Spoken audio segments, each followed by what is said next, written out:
Хэрхэн зөрчигдсөн талаар түрүүн бас хэллээ. Тэгэхээр би нэг санаа та бүхэнд хэлмээр байгаа маа. Монгол улсын яг их хурлаар батлагдаагүй, бичигдээгүй. Гэхдээ монголчуудын өв уламжилж ирсэн ийм үнэтэй хууль байдаг. Энэ хуулийн хэрэгжилт хэр байна вэ гэдгийг бол олон нийт хүлээж байгаа.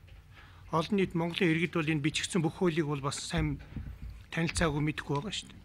Би энэ ямар хууль хэлэх гээд нэг бол монголчууд хүн хүнээ хүндэлдэг, хүн хүнээ дээдлэх, хүнд оромжлохгүй байх, хүнд хүч хэрэглэхгүй байх, хүнийг дээрлэхгүй байх ийм хууль байдаг шүү дээ.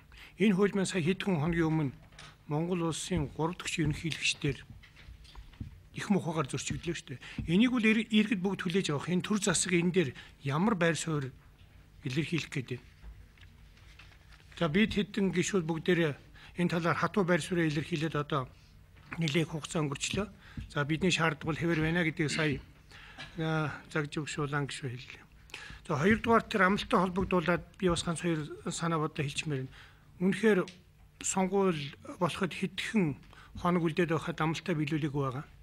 Бид амлалтаа биелүүлэх хамгийн эцсийн хүчээр шавах эцсийн одоо хариалтаа хийгсэн ийм саналуудыг дэвшүүлээд байгаа. Засгийн газар маань хүсэх юм бол том оруулж ирэх бүрэн болцоотой байгаа.